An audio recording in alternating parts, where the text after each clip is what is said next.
Enter the setting for this newest chapter, Playcare. As the teaser says, I announce Playcare, our very own on-site orphanage. Having an on-site orphanage would give them... On-site orphanage is still crazy. You're a toy company with an orphanage? That's insane.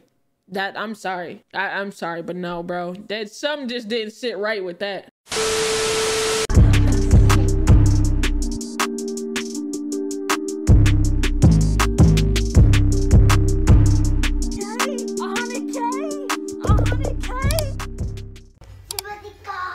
Yeah, ready? This is Game Theory's Don't Breathe Poppy Playtime Chapter 2. As y'all know, we did recently get a teaser for Poppy Playtime, and I don't know how for the life of me how this man made an 18-minute 40-second video out of a 45-second teaser, but we gonna check it out, man. Game Theory. There is nothing more gratifying to my soul than being the reason for a theorist's smile, to be the one that inspires creativity and critical thinking. That is why it is with enormous pleasure that I am announcing a new theory, a theory based on the Poppy Playtime Chapter 3 teaser trailer. Because while this trailer may seem vague and unspecific, it reveals even more of the horrific experiments that went on inside Playtime Co. May this theory terrify and disturb every theorist that chooses to click.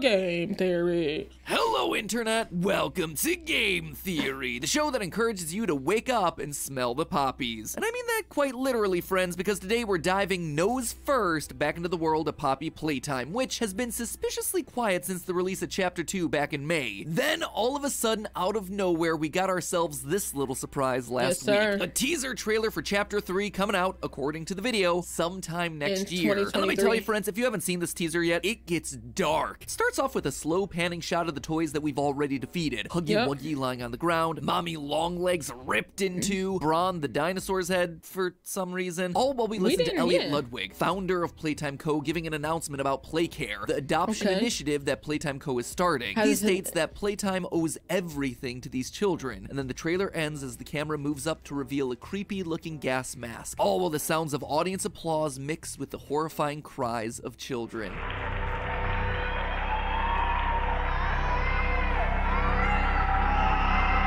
Yay! This is a video game that's gonna be played by kids. Clearly they went hard for this one. The Chapter 2 teaser was creepy, child singing Itsy Bitsy Spider in a minor key, classic horror trope. But there's something about this— Wait, that was the Chapter 1 trailer? Game that's gonna be played by kids. Clearly they went hard for this one. The Chapter 2 teaser was creepy.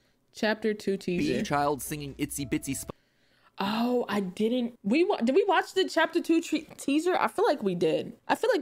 So with that, we didn't? I feel like we did. That's something I think I would have watched. I didn't watch it? Well, that's an L on my behalf. I'm sorry, chat. Spider in a minor key, classic horror trope. But there's something about the sound of screaming children that just hits different. That's coming from a guy who talks about dead kids way more regularly than a person probably should. However, behind those screams is the thing we're really looking for: the lore. For a few episodes now, we've suspected that Mommy, the first victim. Okay, so Poppy wasn't the first victim. Was she? No. You'll be rebuilt. All your fault. Yeah. Playtime Co. used children to make these living, breathing, bleeding toys. And now having the founder of the company outright say, we owe everything to these children. Well, I'm thinking he means that literally. But there's a lot more in here than just hints to past theories. I suspect that there's enough in this single minute of content to get a sense of most of what Chapter 3 is going to reveal to us. From the next big bad toy we're going to face to perhaps the most disturbing lore drop to happen yet. So let's take another slide down into the depths of Elliot Ludwig's monster factory, shall we? Probably the best place to start off is by addressing the severed dinosaur head in the room. In my live reaction to the teaser over on GT Live, where you'll notice I'm wearing some stellar new theory wear, by the way. Link for that's down below this video. Nasty plug. If you're interested in that nice long-sleeved t-shirt, or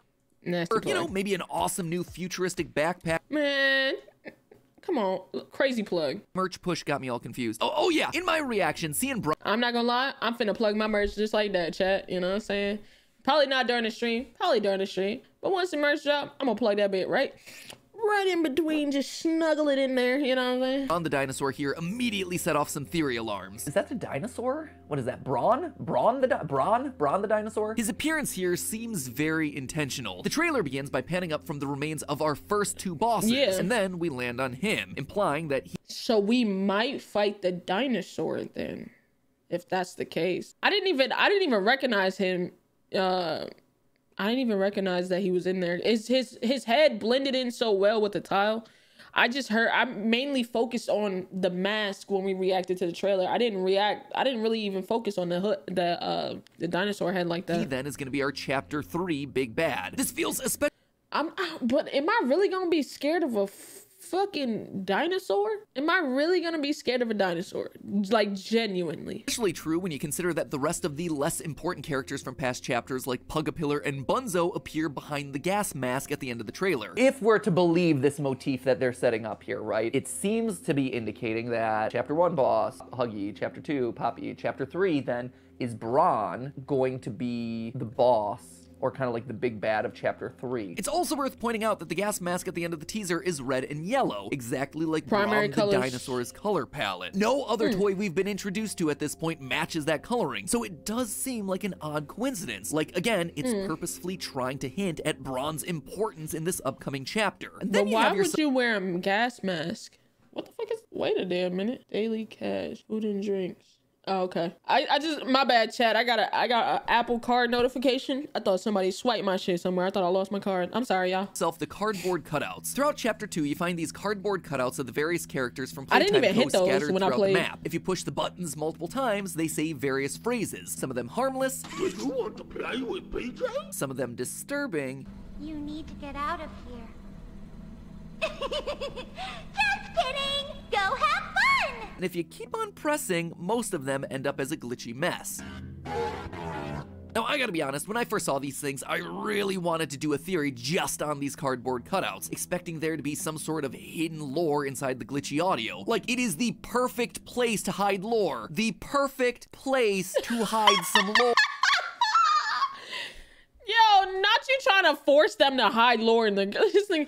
It would be very nice if you hide it in the glitch. Nah, that's good. Like I said, you know, saying if you do that, it'll work, you know, just saying.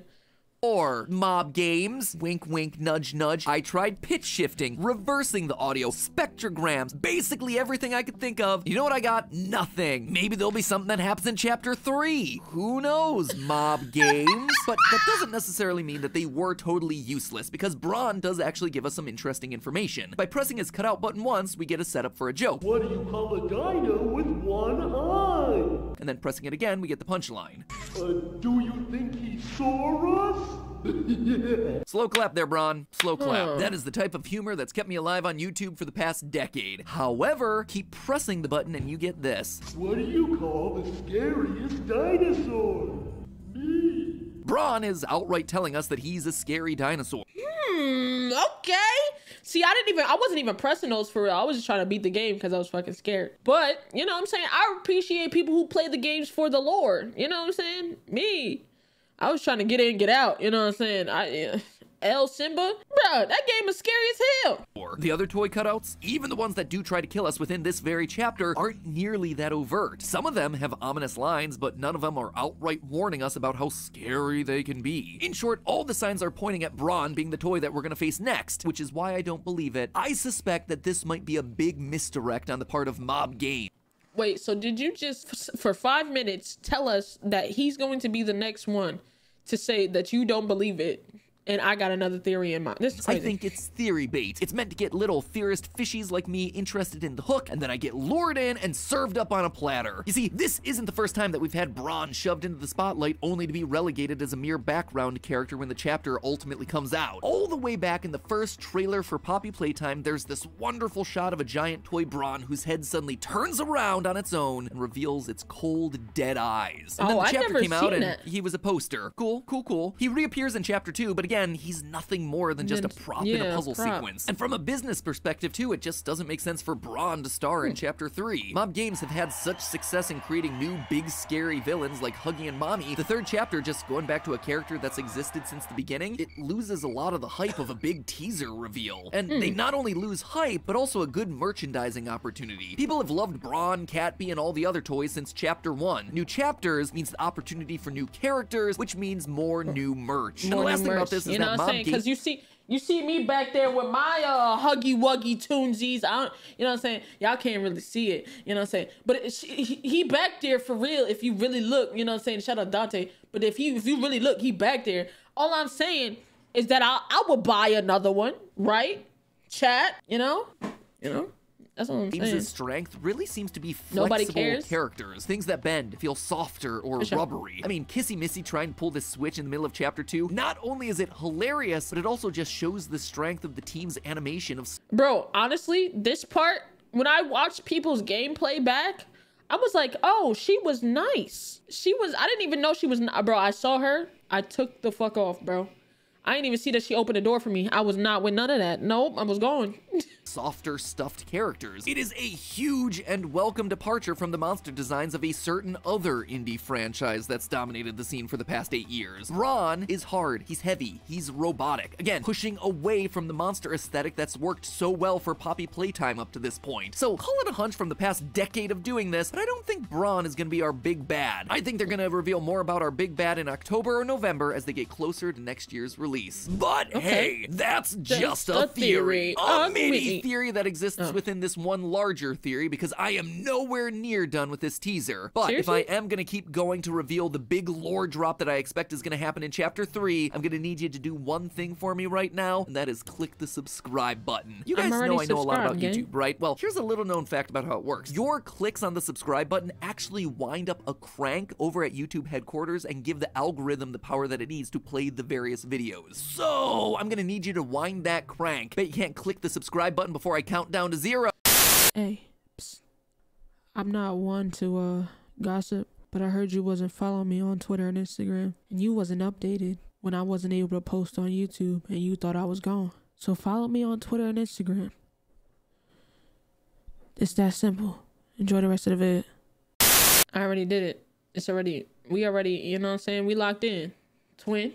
We locked for life. 59, 58, 50, okay, obviously it was a joke. Thank you for the sub. YouTube is all powered up. Let's get back to the video, shall we? Well, it would certainly be cool to be able to figure out the next monster that we're going up against in Chapter 3, considering they all seem to die by the end of the chapter anyway. The more intriguing part is the underlying lore about Playtime Co. and the experiments that they've been running. We got a lot of hints throughout Chapter 2 that the company was trying to revive dead rats using gel made from poppy flowers, and that now they were looking for quote-unquote larger subjects, aka larger children. Subjects. We also saw paperwork where members of the staff were rating children's physical abilities in order to best pair them with the appropriate toy. Enter the setting for this newest chapter, Playcare. As the teaser says, I announce Playcare, our very own on-site orphanage. Having an on-site orphanage would give them... On-site orphanage is still crazy. You're a toy company with an orphanage? That's insane. I'm sorry. I'm sorry, but no, bro. Something just didn't sit right with that. Oh my God, I'm sorry. Plenty of larger subjects to dip into poppy gel. Kids forgotten by a system. Kids that are untraceable. But then what? What did they do here that led them to becoming the horrifying monsters that we've now come to expect from the franchise? Well, I suspect the answer to that question lies with this teaser. But not in the teaser, rather the thumbnail. You see, the thumbnail obviously puts the gas mask front and center as you'd expect. But there's a detail here that isn't present in the actual video. Surrounding everything is this red mist. It looks cool, and it definitely works nicely with the gas mask theme, but as someone who spends way too much time in thumbnail design meetings, I can tell you that this detail is more than just a it looks cool moment. This detail... Golden Freddy equals good thumbnail, arrow pointy. Hey, I ain't gonna lie, chat. This nigga is spot on right here. Pointy arrows in a thumbnail, golden. Golden.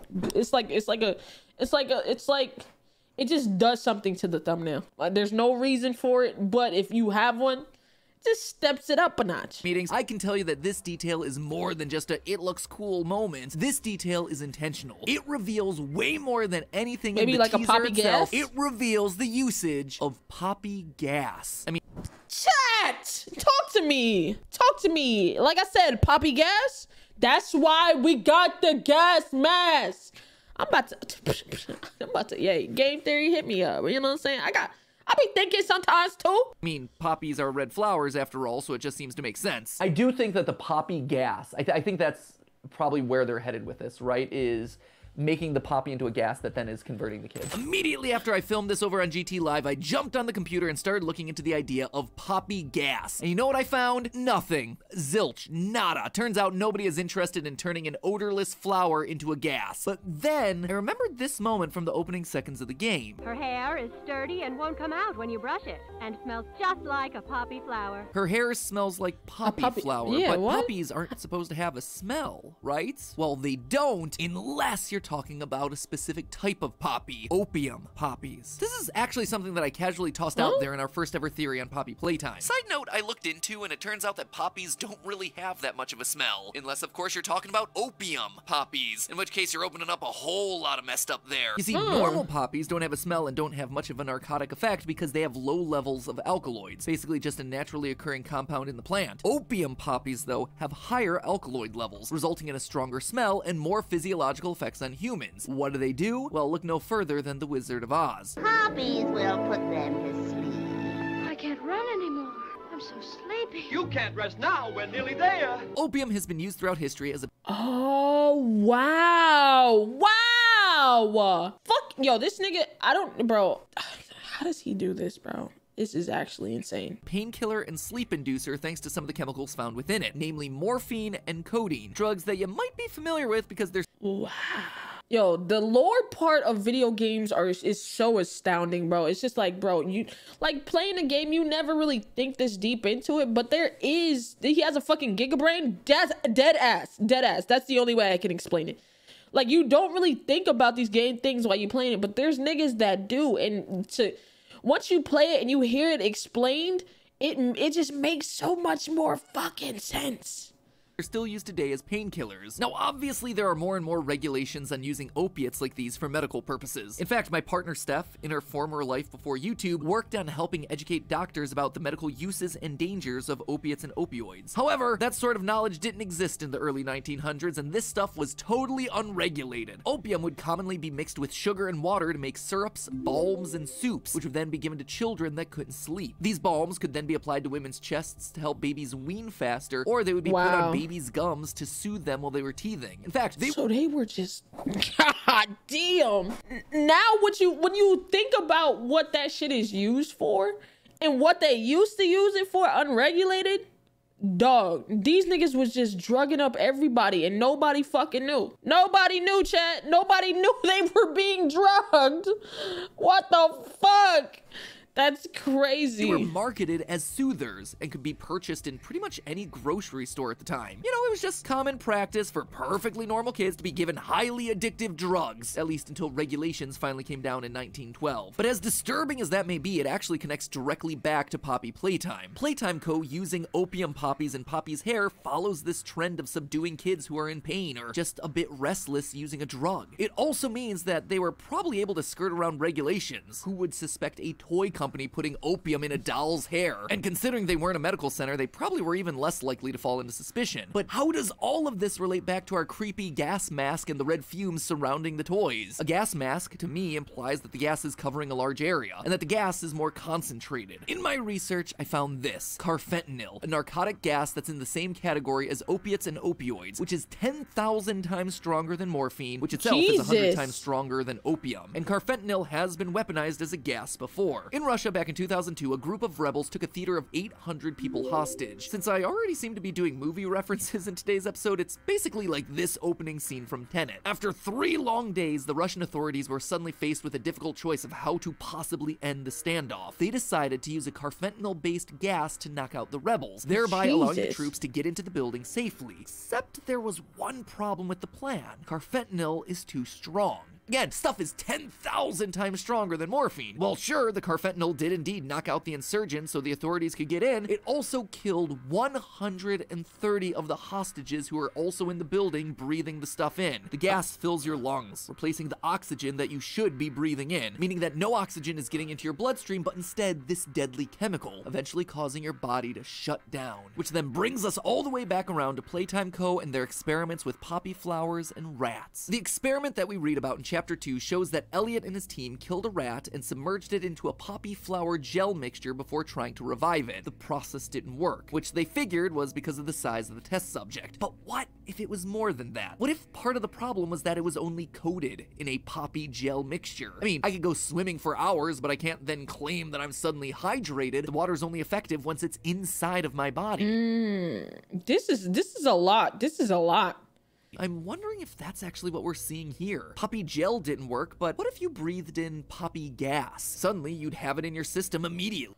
Oh, this nigga really got it. Like, oh, just like, bro, the way this nigga breaks down shit with his mind, I would have never fucking thought about all of this. That explains the gas. Exactly. You probably gotta wear the gas mask or something. I thought the monster you face was the gas mask, but what if you gotta like wear a gas mask during the game or some shit? As the lungs transfer the gas into the bloodstream. If Playtime Co. is trying to activate the elements of the poppy, it being in the body, in the blood that's keeping people alive, well, it feels like that's gonna get you more consistent results when trying to revive someone. Making it a gas would also make the experimentation process easier. Could you imagine having to submerge one child into a gel mixture and then having to fish him out before putting the next one in? Putting a child in a room filled with gas, however, is a way easier way to do it and far less messy. And yes, at this point, I think I need to make the obvious disclaimer here. This is dark. Very dark. I think we can all very easily see the parallels to World War II gas chambers. But the reason that I'm talking about these very disturbing things and these very tragic events is because it seems like this is where the game's headed to with the upcoming 3rd chapter. This is a toy factory after all. Mass production is their name of the game. Around the factory, we see dozens of broken and bloody cat bees, bronze, boogie bots, and candy cats. These weren't special one-offs like Mommy Longlegs or a giant Huggy. These were everyday toys that were being sold out to the masses. So if there are lots of bloody candy cats laying around the factory, and we've seen children assigned to that specific toy, then it stands to reason that you need a lot of kids ready to be converted. The gas allows you to get a big group of children together in one room, drug them all at once, and then walk in with your colorful gas mask and remove them all ready for mass production. However, I don't think they're just shoving kids into a room to be converted. They're using the entire play care facility, and I believe that to be the case because of the main focus of the teaser, the mask. This gas mask is not just the same color as brawn, it's the same color as real-life gas masks that were created during World War II. While most masks were neutral colors like black, brown, gray, or green, those colors made the gas masks look unappealing and scary, especially to children. You can imagine why. In walked Walt Disney. Yep, that Walt Disney, believe it or not. He decided to help the issue out by manufacturing the Mickey Mouse mask, which had the face. What the fuck? What the fuck? This was a thing? This was a fucking thing? Face of the iconic mouse to make it more appealing to kids. In the UK, they also have the Mickey Mouse mask, but it didn't look like anything coming out of the old House of Mouse. Instead, these masks were bright red, and that was it, just red. Sometimes they had a flappy nose to make them seem more fun, but overall, it was just about making the colors bright so they were less scary. And remind me again what color the mask in the teaser is? These masks are bright and colorful because they're being worn around children, all in. It's a lot, but it fucking makes sense, and it's pissing me off because it's like, bro, what the hell? It makes sense, but it's like, yo, what are we doing? In an effort to make them and the scientists that wear them less scary, which of course they have to do so they don't get high off the fumes that are being pumped into play care. If these gas masks were only necessary while kids were being shoved into a testing room to be transferred into a toy, then they could have just had them as a standard black color. No kids would be conscious enough to see them being worn. It makes a lot more sense that they're this color though, because the children are seeing them being worn regularly, which you'd have to do if the entire play care facility was slowly being gassed. And then and all we're left with is a bunch of screaming children. Chapter 3 of Poppy Playtime promises to lean heavy into the twisted backstory of the factory. I'm just not sure any of us realized how dark they were willing to go with this story. Thanks to this new teaser, I think we have an idea. Now the question is, are we gonna be brave enough to keep going? But hey, that's just a theory. A game theory. Thanks for watching. Here's a quick reminder that new Theoryware merch is available. W Theoryware merch, you know what I'm saying? W merch gang, you know what I'm saying? Get your bread up, you know what I'm saying? New merch for me dropping soon as well. But nah, that's actually crazy. I think that is, I don't know if everything he says is 100% what's in the game, but he made it sound so fucking convincing that I wouldn't be surprised if they do something like that. I feel like it's dark enough to get there. You know what I'm saying? But nah, WVid though, shout out Game Theory, man. It's just a theory, a game theory.